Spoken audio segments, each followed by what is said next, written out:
buenos días a todos. Gracias por su participación.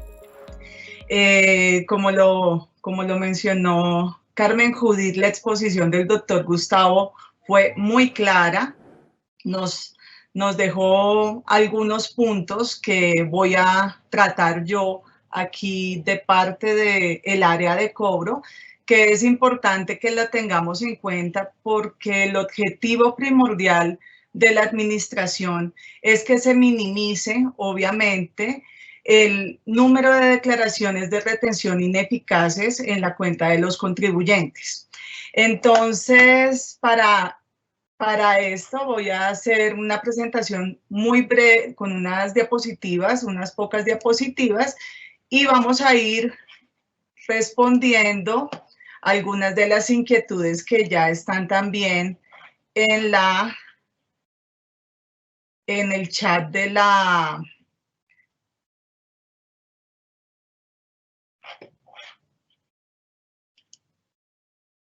Bueno, entonces creo que ahí ya está disponible la presentación.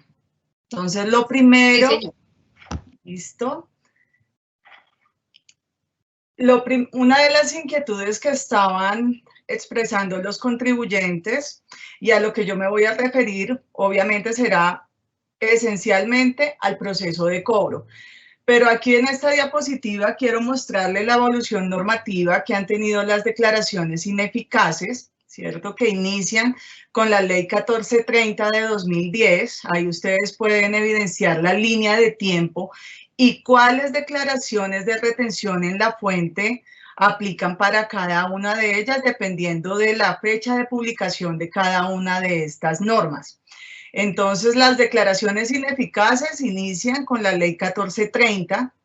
Este artículo 580-1 del Estatuto Tributario es modificado por la ley 1819 de 2016, en donde modifica que la ineficacia se empezará a contar después de los 2 meses de presentada la declaración. Posteriormente, la ley 1943 de 2018 modifica el artículo también y aquí inicia el proceso de cobro de estas declaraciones de retención en la fuente, porque ya le da la connotación de título ejecutivo, ¿cierto?, a estas declaraciones, es decir, la administración ya empieza a decir que estas declaraciones se entienden como unas obligaciones claras, expresas y exigibles. Y la última modificación es de la ley 2010 de 2019. Entonces, aquí es muy importante que ustedes tengan en cuenta con esta línea de tiempo cuando una declaración puede ser clasificada como ineficaz y cuando la División de Gestión de Cobranzas de la Administración Tributaria puede iniciar el proceso de cobro como tal. Entonces, complementando lo que el doctor Gustavo expuso, ¿cierto? Yo me voy a referir básicamente al proceso de cobro, como lo mencioné, y para ello tengo que hablar de las dos formas de extinguir la obligación. ¿Cómo se extingue la obligación? A través de la compensación de un saldo a favor o a través del pago efectivo por un recibo oficial de pago, ¿no?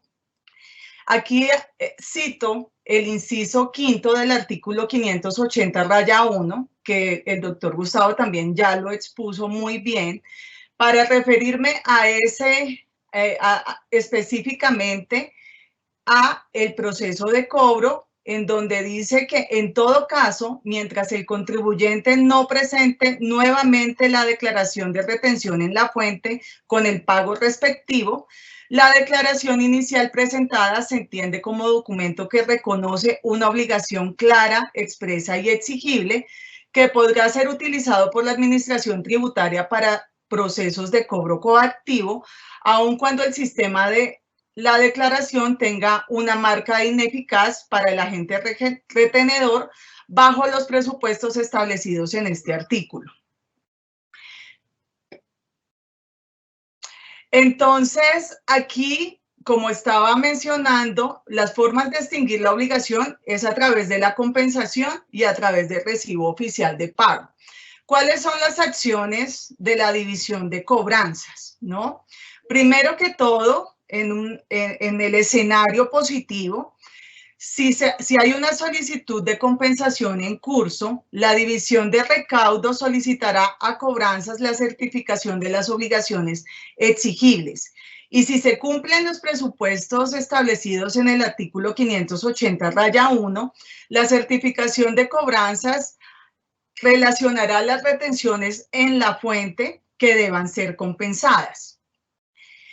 En el segundo escenario, cuando no es a través de compensación el pago de la retención en la fuente, sino a través de un recibo oficial de pago, el contribuyente puede decidir dentro de estos 2 meses que le da la norma, ¿cierto?, cancelar la retención en la fuente con los intereses que haya lugar.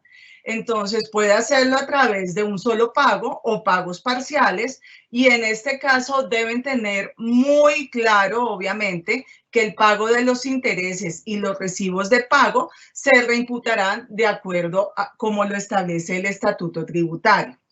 Entonces, la división de gestión de cobranzas, cuando estamos hablando de retenciones que serán canceladas a través de recibo de pago, estará atenta a la verificación del pago de estos intereses dentro de los 2 meses y obviamente un control persuasivo para evitar que pasen estos 2 meses para que se configure la ineficacia de la declaración. Pero en todo caso, como ya lo leí, independientemente de esto, sí, como ya existe un título ejecutivo, la división de gestión de cobranzas puede adelantar todo el proceso de cobro de acuerdo a la normatividad, ¿no? Pero ¿qué ocurre si se pasan los 2 meses, ¿cierto? O no se llega a feliz término la compensación del saldo a favor. ¿Qué hace la división de cobranzas? Oficio persuasivo penalizable, porque tenemos que recordar que las retenciones en la fuente pues son objeto de denuncia penal, de acuerdo al artículo 402 del Código Penal. Entonces aquí quiero precisar unas cosas para que tengan en cuenta todos. Primero, que deben estar atentos, y este es de pronto de los errores que hemos evidenciado. Primero, el cálculo de los intereses, ¿cierto? Que si no se cumple la totalidad del pago de los intereses dentro de esos 2 meses, ¿cierto? Sea con un solo pago o con diferentes recibos de pago, la declaración quedará ineficaz, así se haya cancelado el valor de las retenciones en la fuente y aparentemente el pago de los intereses. Entonces, la invitación es que tengamos obviamente muy pendiente el cálculo de los intereses. Lo otro es que nosotros podemos, la administración tributaria, realizar oficio persuasivo penalizable para 3 casos específicamente. Primero, sobre obligaciones de retención en la fuente causadas con anterioridad a procesos concursales. Sobre estos casos nosotros podemos hacer la denuncia penal. Sobre las obligaciones que ya se decidieron y que iban a ser compensadas, pero que no se llegó a ser compensadas, es decir, ya existe un rechazo de la solicitud de compensación, un auto inadmisorio o una improcedencia provisional de la administración de la solicitud de compensación. De todas maneras, para que se pueda hacer la denuncia ya tiene que existir un pronunciamiento de la división de recaudo frente a esta compensación. Si ya la declaración quedó ineficaz porque, como lo explicó Gustavo también, hubo un rechazo de la compensación, ya estamos hablando que esa declaración es ineficaz, y dependiendo de la línea de tiempo de la que estamos hablando, si Cobranzas tiene un título ejecutivo, nosotros realizaremos el proceso de cobro. Sin embargo, Para cualquiera de las declaraciones en el tiempo, la división de cobranzas también puede realizar el oficio persuasivo penalizable y la correspondiente denuncia penal. Entonces, las obligaciones, ¿sobre qué obligaciones nosotros estaríamos enviando un oficio persuasivo penalizable?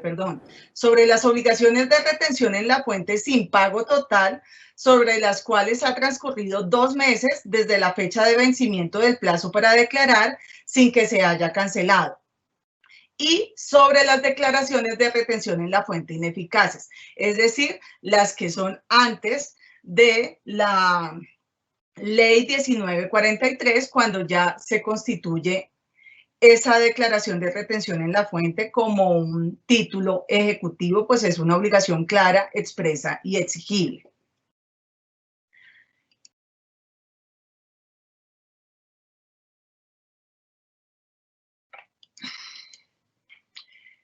Entonces, lo que esperamos obviamente es no llegar al proceso de denuncia, pero en este caso, cuando nosotros hacemos referencia en un persuasivo penalizable al artículo 402, que es la omisión del agente retenedor, quiero aclararles que la prescripción de la acción penal es diferente a la prescripción de la acción de cobro.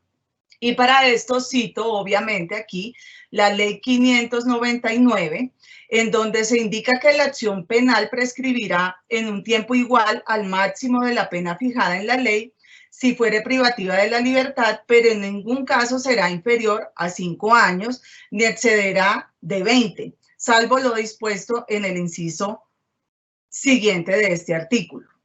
Este inciso fue modificado por la Ley 1474 de 2011, en donde el texto dice que al servidor público que en ejercicio de las funciones de su cargo o con ocasión de ellas realice una conducta punible o participe en ella, el término de prescripción se aumentará en la mitad.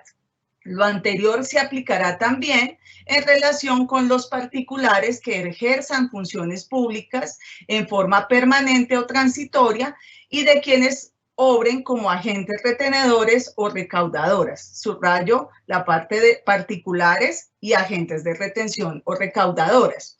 Esto es para concluir que teniendo en cuenta que el artículo 402 establece una pena de 48 a 18 meses, se concluye que el término de la prescripción de la acción penal es de 162 meses, es decir, 13.5 años.